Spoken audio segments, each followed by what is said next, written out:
Congratulations are in order to the Upper Valley Career Center's nursery and landscape team. The team placed 10th overall in the state competition, which qualified them to compete in the finals. And the last year, the team came in 26, so that's a great deal of improvement for this year.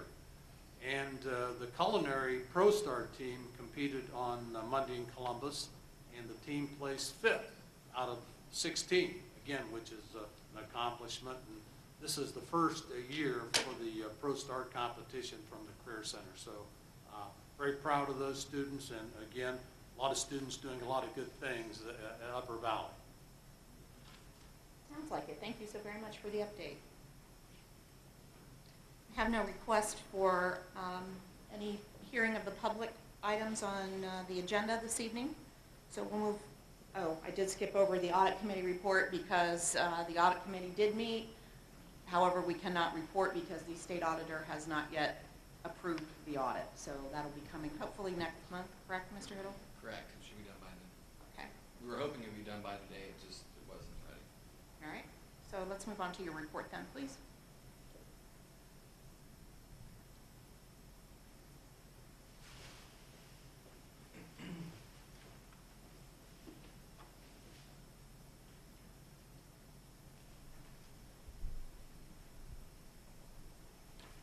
All right.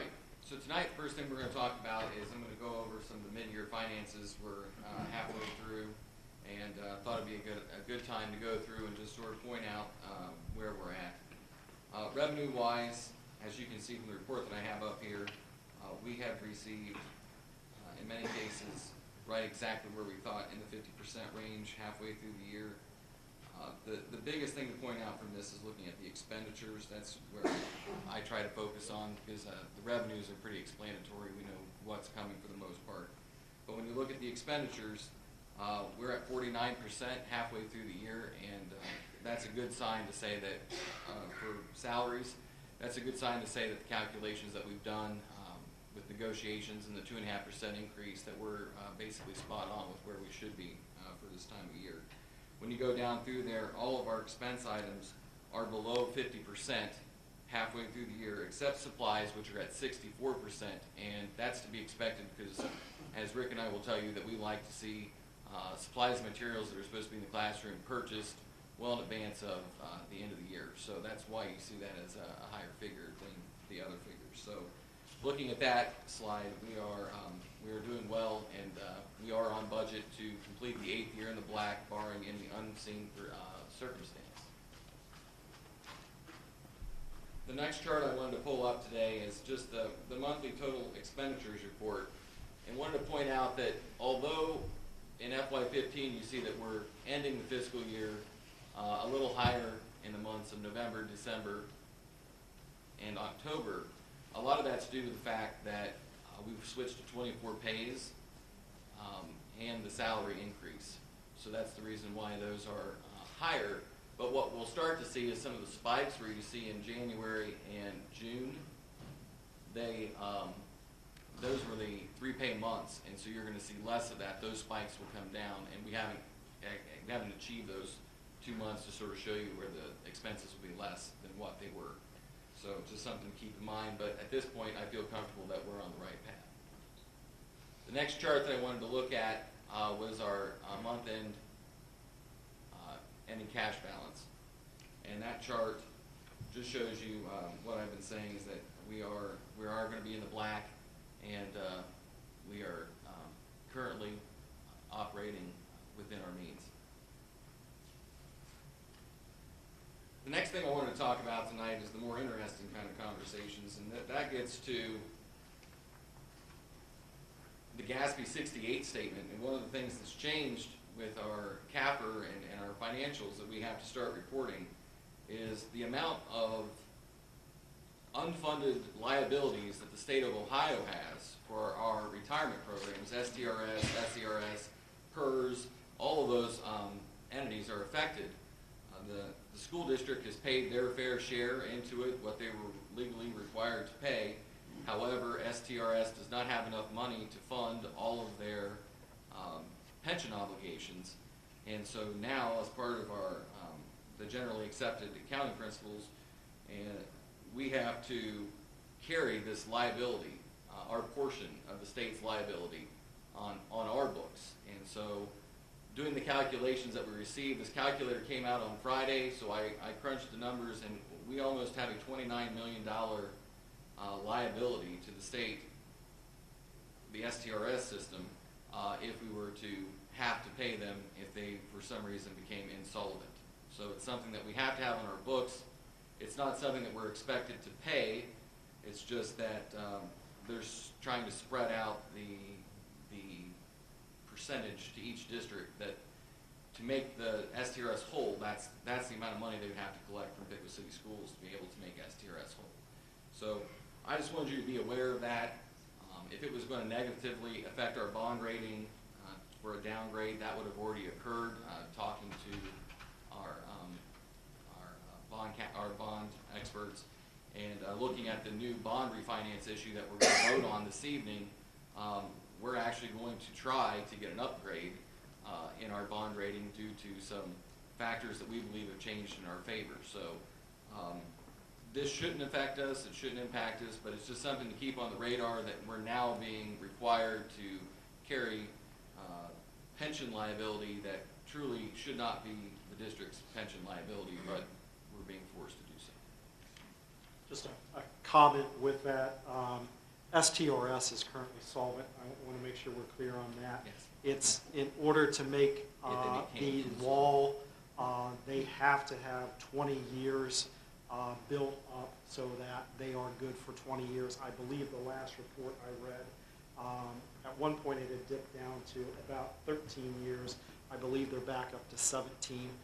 So I don't want to send the message I said that if they became insolvent. They're correct, not insolvent and they're able to pay. It's not the issue. This is just if they had to pay everybody what they owed them today, if they had to go out and pay everybody off, they would be short. Yes. There's the I don't want anybody having heart attacks. It's not. I saw a couple of our retired teachers. The checks are still coming. So will this all go in as one hit next year then on the financials? It actually will be on On this one? on the financial statements for FY15. 15, that's what I thought, as an expense and as a liability, deferred It'll show liability. as a liability, but it's not something that is it's not one that's we're billed for or anything Right, like that. I understand. It's just it's a possible liability. I don't know why they didn't footnote disclose that. It's not going to come to fruition that we're going to have to pay that. I don't know how we would. Correct. Well, yeah, if that happens, we've got a lot more problems to worry about than $29 million. So, the next slide that I have up here today, just the financial report card has finally been released from ODE. It's going to be eventually coming out at the same time as when the report card comes out, but they've had some trouble getting the financial report card finished to tie into the report card. So now I'm reporting on where we're at with our financial report card. And one thing to point out, I talked to an ODE representative about, well, what is good? I mean, you know, because our group, we're 68 out of 105, but when you look at that group, it's such a wide range of different schools, so what's a good number? And her response to me was anything above 60% we consider good, and we're almost at 68%. And there's another chart that I can show you that'll help hit that home, is that there's barely any difference between many of the schools. We're all in that very same sort of percentage. And so we have a plan. Rick and I have talked, and our goal is to be at 70% next year, if at all possible. But one thing to keep in mind when we look at this is it takes into account things like food service. We generate and pay $1.5 million in food service, but it's a self-sustaining program, but it still counts as a non-instructional cost. Another one of those non-instructional costs, it would be maintaining buildings, maintenance, renovations, those kind of things are counted as a non-instructional cost. Administration is the other part, and then there's transportation. That's the other big one. Transportation, all the transportation expenses are also considered non-instructional. Our argument is that we have to be able to feed our students, and we have to be able to get our students to class to be able to do that. So I mean, you can call them non-instructional, but I would argue that it's a mandatory necessity as far as instruction is concerned. So it's not, I wouldn't take this to bed as to where this money is actually being spent. We have to, you know, we have to be able to provide transportation and food service. So, but as a gauge, I don't think we're doing too bad, but we have some goals set for ourselves to be able to improve on that. This one here shows you our district per pupil expense is now at $8,961, and the state average is $9,189. So we are still operating below state averages when it comes to per pupil expenses. They have come up with some new ways to calculate this figure, and a lot of it just is dependent upon, now they're taking into account the different types of students that we serve, and then it's a long, complicated process. But basically, we come out of the wash that we are still underneath the state average for per pupil expense. And the last graph sort of shows you some of the changes that have occurred due to the fact that the state has changed how we book a lot of our revenue and expenses, as well as there has been some increases in state revenue.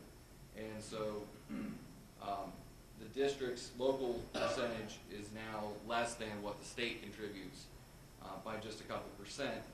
But the thing to keep in mind when you look at both the district and the state total is that our district is actually sort of one of the very middle districts when you look at state and local funding.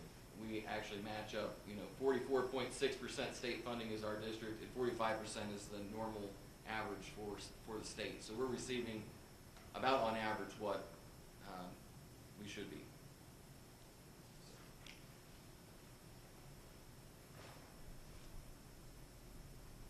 Thank you, Jeremy. Anybody have questions as we discuss the reporting on the financial portion of the school report card? Okay, then let's move on to the treasurer's agenda, please. Are there any questions about the reports that I gave you? And some of those I displayed up there on the screen. The next thing on my agenda is the resolution to allow the district to go out for a bond refinance. The 2005 issue that we have, the remaining 5 years that are on our junior high bond are able to be refinanced.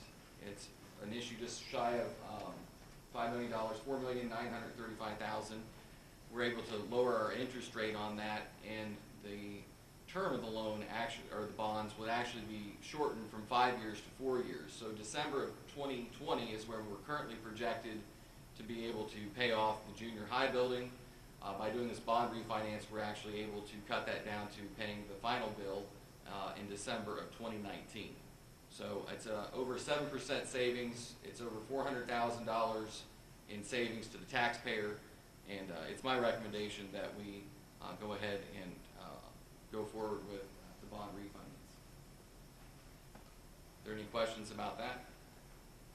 Just may want to share, Jeremy, that we've been discussing this for a couple of months now. It wasn't just Correct. this large of an amount. And we appreciate the work and investigation you've done. Sounds like a Yeah, I terrific brought back the opportunity. direct placement options and some other different ways that we could do this, and this achieved our goals. It's the highest level of percentage that we could get, and that gets us into that bond or going back out to Moody's and getting a new bond rating, and this is giving us that opportunity to potentially increase our bond rating. This is looked as a credit positive. We're not really restructuring, but to some extent we're restructuring just for the fact that we're actually going to cut a year off from taxpayers not having to pay the bill. So I think that's they look at that as a positive when we go in to have that conversation. Thank you. The next thing that I'm asking for is the approval to do a fund-to-fund transfer from the 004 to the 002 account, which means that the HVAC project is now complete at the high school and everything's been paid out. And we came in $67,438.53 less than what we projected that bill to be. And so we are moving that money from the construction account that we have, the 004 account, and moving it to the debt payoff account, debt services account, to be able to reduce the amount of money that we have to transfer from the permanent improvement levy to pay for our debt payment on the HVAC system. So moving that money will help to reduce the amount we have to take out of the permanent improvement this year. And the other thing that I have listed in there is our payroll adjustments. This is for tuition reimbursement, and we have 3 teachers who are moving to a different column on getting a master's degree or a bachelor's plus 15. Any questions?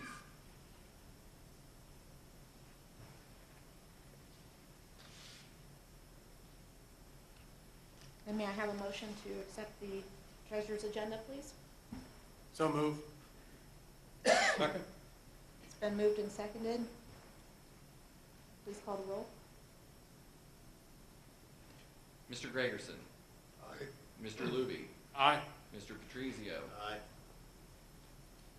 Mr. Height. Aye. Mrs. Webster. Aye.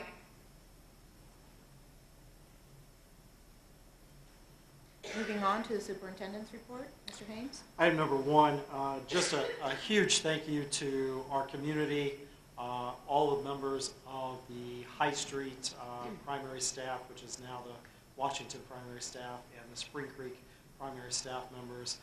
We did successfully do a soft opening the week before Christmas, and when we moved back in after Christmas break, things were running extremely well. Huge thank you to Mindy Gerhardt and also Teresa Anderson. You will see their cars in front of these buildings many, many hours before and many, many hours after students have come and gone and staff have come and gone, so a huge thank you. Transition also, and moving into number 2, the National Guard did a phenomenal job of helping us out by moving boxes. They spent 2 days with us, one day moving boxes from the old Spring Creek to the new Spring Creek, and a second day moving boxes from the High Street primary complex to here at Washington primary. And so the 10 to 12 folks who helped out tremendously from the Guard is greatly appreciated. We are hoping that they can help with the transition to Piqua Central Intermediate School, and we're currently working with them to line that help up also. Again, our community stepped forward and appreciate all the work that was done on behalf of our staff to make that transition go smoothly.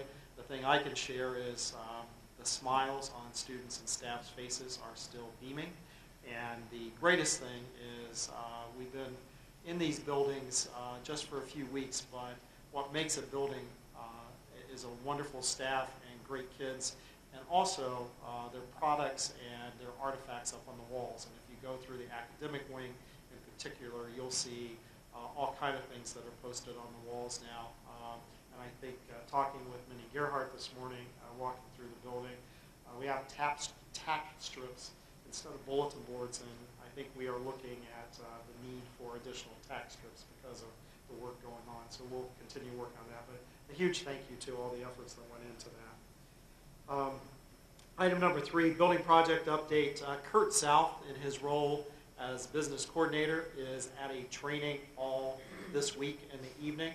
He is learning how to do the on-board and pre-trip inspections for transportation. And so he's in class from 5 o'clock to, I believe, 8 o'clock every night this week. So he can't be with us, but Matt Niemeyer, who has been our construction management team from Gilbane and leading up the effort on all 3 of our buildings, is here to give an update. Also, I remind board members there is an additional update from Gilbane that is attached to the agenda. So, Matt, thank you. Thank you, sir. I'm just going to talk about a few of the highlights. One thing I can promise you is I'm not going to be as entertaining as the music presentation a little earlier. But I'll give you a few highlights on the projects. One thing I'd like to echo what Mr. Haynes just said is I frequently come back to Spring Creek and Washington to, there's a handful of things we're still twerking out, things we got to check on, warranty items, stuff like that. And I'll tell you what, sometimes I come in these classrooms and I see these kids and I could just stand there all day and watch them. It's really a good feeling, being part of a project like this and watching the community and the kids and everybody be able to use it. So I do appreciate being here. A few highlights, the 4-6 building, which is where I'm mostly stationed on a day-to-day basis. A few highlights out there. we're getting close to finishing up things like ceiling grid. We've got the 3-story classroom wing. Ceiling grid is nearing completion.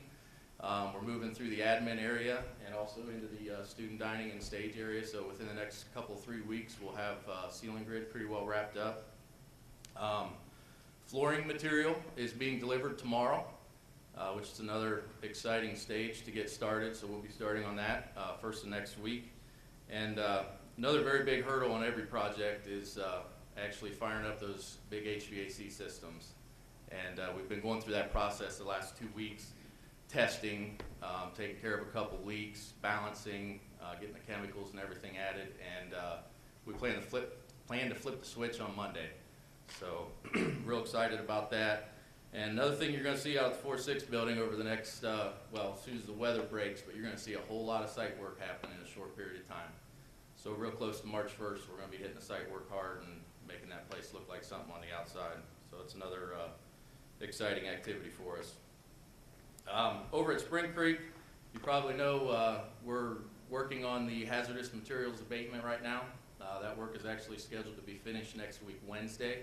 And Kurt and I met with the demolition contractor today, and they're probably going to be in there next weekend, late next week or next weekend, getting a few things out that they want to keep, and then that following Monday the 9th, they're going to start demoing that building. So you'll see that happen. They plan to be in and out 3 or 4 weeks, and then we'll roll right into the site work that we can do. Obviously, staying away from the new building and the kids and the staff. To keep everything safe over there, and then once school's out, we'll be able to finish some of the other mass site work and hopefully roll right into our turn lane project, which there's a resolution for that tonight as well. Do you folks have any questions for us? We do have junior builders tomorrow, so feel free to come out and participate in that if you have any free time. But other than that, that's a few highlights on where we're at with the buildings, unless you guys have any questions. We had some sewer issues out in Spring Creek. Do you want to tell the people why we had it? Well, there was what appeared to be a whole lot of stuff that went down in the pipe and got caught in a 45-degree angle. Don't know why it happens. Sometimes when buildings are new, if there's not enough water early on flowing down in the system, some things can get trapped, and then obviously they just keep building up and building up. So we didn't have to cut the line up or anything. We were able to get in the clean out and be able to push it through, and we yield everything back all the way up to the building, into the sewer main, and I think everything's taken care of. And we'll be keeping an eye on that. People need to be careful out in the public what they flush down toilets too. Yeah, no doubt about that. Issue. Matt, you mentioned later on in my agenda, we are asking the board to approve resolutions for bid packages for abatement, demolition, and also the turn lane. Correct. You want to share just the processes that we've gone through to get to this point? As far as the budgets and everything, or Correct. yeah. So right now, what we've done is we've packaged. We have 4 packages total that we're planning to go out to bid, which is stated in the resolution. But we're planning to go out for abatement. One package would be the hazardous materials abatement for Nicklin, Wilder, and High Street. And then there would be a demolition package for Nicklin, Wilder, and High Street as well. And then there's an abatement package for Favorite Hill and Bennett, and then a demolition package for Favorite Hill and Bennett, and then obviously a separate package for the turn lane. And what we tried to do on those packages was the first 2 that we're going to start on will be Nicklin and Favorite Hill. Those are the 2 that folks will be able to move, you guys will be able to move into the Spring Creek and Washington buildings. So those will start first as soon as summer breaks out, giving you guys a couple weeks to get everything moved in, and then trying to sequence the jobs right along and be able, next fall, should have everything all seeded and be able to walk away and not have to come back after the winter. The rationale behind why we did 2 separate bid packages as far as bid-wise and Yeah. obtaining bids? Yeah, well, that's kind of what I was saying. We've sequenced the jobs to kind of follow each other, but five bid packages would just be too much, and the district's not going to be ready for us to start all 5 buildings at the same time. And on the flip side, breaking them out into 2 abatement and 2 demolition, we didn't want to do just one because most of the contractors around here aren't big enough to handle a couple simultaneously. So, that would push things out further and further, and and as much as you guys love to see me, I would have to come back next spring to finish some work up. So I think we've got it sequenced pretty well that it's going to be able to get everything taken care of and get you a good bang for your buck and be able to walk out this fall. Questions for Matt? Stop out at the 4-6 anytime. We'll take you on a tour. Thank you.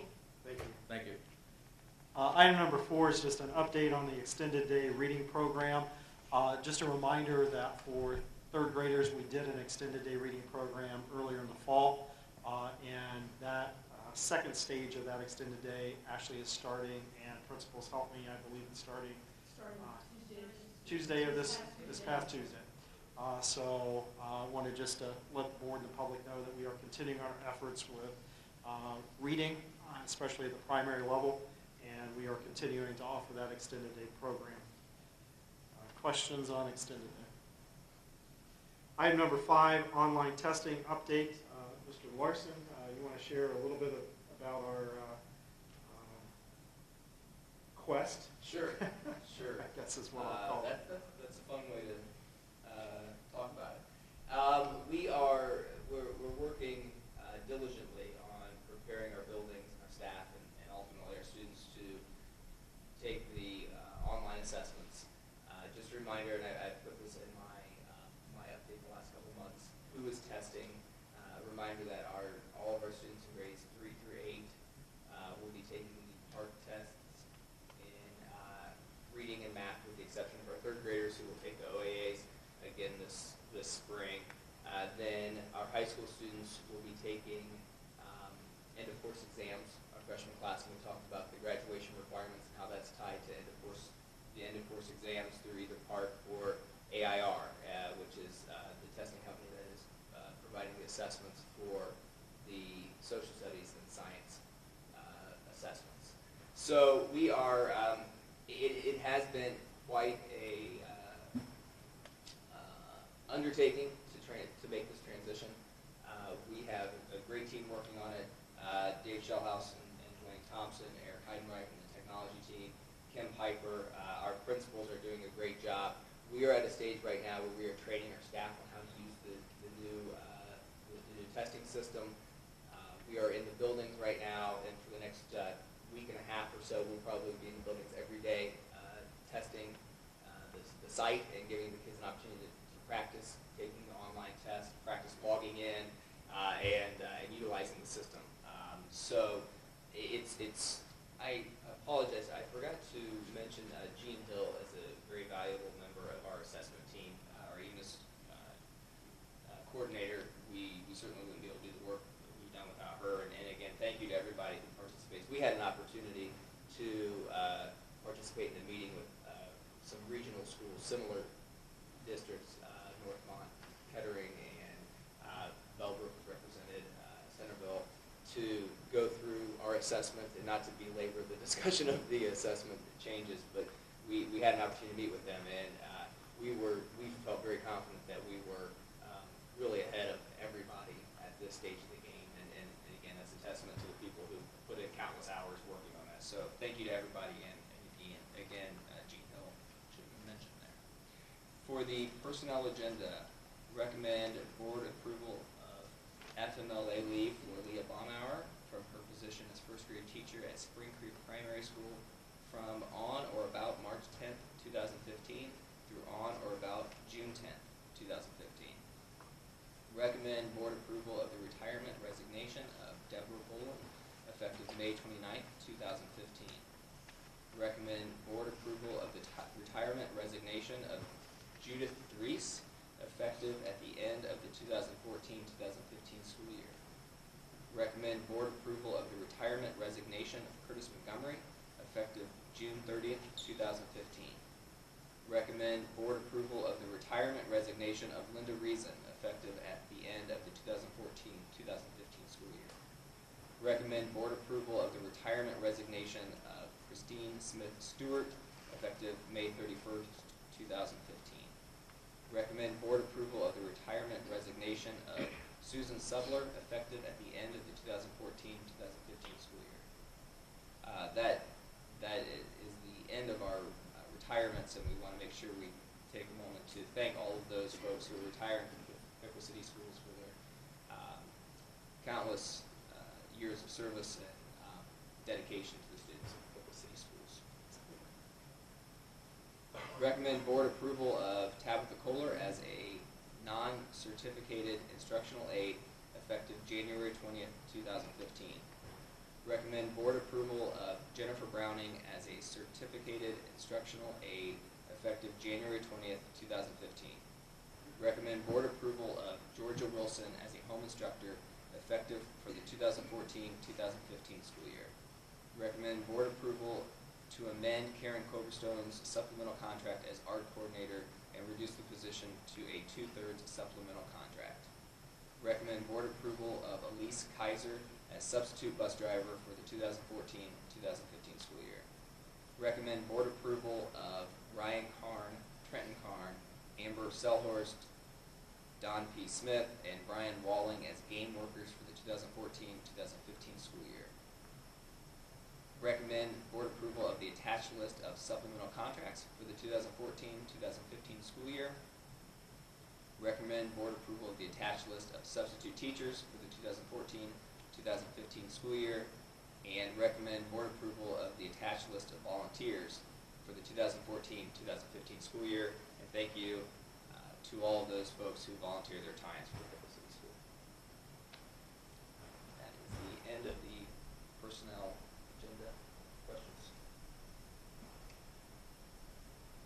There are no questions or further discussion. May I have a motion to approve the personnel agenda, please? So moved. Is there a second? Second. It's been moved and seconded. If no further discussion or questions, Mr. Hiddle, will you please call the roll? Mr. Gregerson. Aye. Mr. Height. Aye.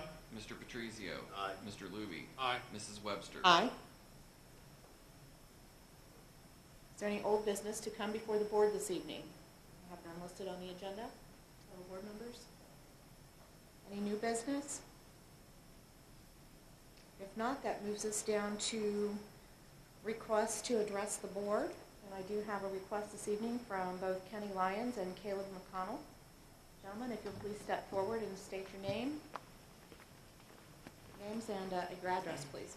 I'm Kenny Lyons, and I graduated this year, senior at Pickle High School. I'm Caleb McConnell. I graduated 2016 with junior Pickle High School. Okay. So, come forward to, well, first off, you might know me as the mascot of Pickle High School. If you don't know me from that, Mr. Patrizio, you know, have a long history with you. If not, older members. In a good way. In a personal way, not professional? Okay, clarify that. If not, I came up here 7th or 8th grade with Mrs. Mindy Folks. You know, great teachers. She retired. But thank you guys for the hard work that you do, and I want to thank you guys again for the hard work you do for all Pickle City schools. So, but the reason we're here today is because one of our favorite teachers at the high school was terminated or moved to the JVS, and we felt that that was very sudden and kind of unfair. Smith was, again, both of our favorite teachers at the high school. Mrs. Folks still takes a place for all-time favorite. But, so when we heard about this, we were definitely upset. We were actually in the class that Mr. Smith was asked to leave the room. Mr. Messick came in. Sad day, and both me and him kind of exchanged a look like something's up. It's not good. So I went to Mr. Messick and I asked him what was going on, what happened, and it was fairly close to the date of the event that happened. And he said, well, really, we don't know too much right now. I can't give you a fair, definite answer as to what's going to happen. So, and as it turned out, he did get terminated from the Pickle High School. He's now over at the JVS, and we went over and talked to him and just asked him about the situation. He said, you know, don't want to say too much, you know, but it's what happened. I am sad about it, and I think my parenting skills were taking place over my teaching skills, and I think that absolutely is true because he really does love his students, even the ones that are kind of annoying at times. You know, he's always a great kid, or a great teacher, and I know I was one of them. Kind of annoying his class sometimes, but so as I said, we felt that it was kind of unfair that the what we thought was a lack of investigation of what happened between him and the kid in question, I suppose. He tapped a kid in the back of the head, and the kid said that he hit him hard. And I have witnesses who said they were in the class who saw this happen, and they said, well, we really didn't think that he hit him. He didn't hit him. I mean, he's tapped me on the back of the head before, and because, you know, I'm being dumb, so obviously there's something there. So I printed up a petition to have for the students, because a lot of students were distraught about this. And over the course of a little under a month, we got 220 signatures from kids at the high school saying we want Mr. Smith back as our teacher. And I beg and plead that you look into it even farther, just that possibility of him coming back, because even though I'm graduating next year, I want other students to have the experience of having Mr. Smith as a teacher, because he's just such an amazing guy, and he really does care for the students that he has at the class. I know it's going to be great at the JVS, but being a student at the Piqua High School, like, it just sucks that if I ever come back, because I'm a junior leader in Young Life right now, so I know I'll be back at the high school at some time, and to know that I won't be seeing him there anymore, really, I don't think that's fair for him, for other students that are going to be attending this high school. Obviously at the JVS, I know he'll do great, but I really would love to see him back. And another thing, I see my time's running up. I didn't know I was going to have time limit. But the child in question did sign the petition as well to get Mr. Smith back. So that tells me either one, he feels bad about the situation and he wants him back as well, and that I don't think that he even thought it was going to go this far, or B, he was doing this to be dumb and because he could. I don't know which one it is really, but I think it speaks volumes that he did sign it, and I had all the students sign their name and give them our ID number for that, and I think that summarizes basically what I'm here for with 1 second to spare. Okay, yeah, thank you. And, Thank you. if you have any questions for me or how that works, if I just go back. We're not permitted to discuss personnel issues. Mr. Higgins, if you'd like to. And just a reminder, Mr. Smith is not an employee of Piqua City Schools, never Right. has been. He's an employee. And so when you mentioned the word terminated from Piqua, More or less brought over to the JVS. correct. Right. He is an employee of the Upper Valley Career Center. So their administrative team, superintendent and Board of Education, is who deals with their employees. And so Right. keep that in mind also. So appreciate the input and feedback. Yeah. And also, I would suggest if you want to get the petition to the right folks, I'm sure Mr. Lyons or myself can help you to get that to the administrative team and the board for Upper Valley Career Center. And also, we do have 2 board members that are on the Upper Valley board also, so they did get to hear what you said tonight, and we appreciate that. So, Yeah. so thank you for the input. Right. Thank you for your time. I have no other requests to address the board this evening. There's no other business, then our next meeting will be February the 19th at 6 p.m. at Piqua Junior High School. And I would entertain a motion then to adjourn. So moved. Second? It's been moved and seconded. Mr. Hill? Mr. Height, Aye. Mr. Luby, Aye. Mr. Patrizio, Aye. Mr. Gregerson, Aye. Mrs. Webster. Aye.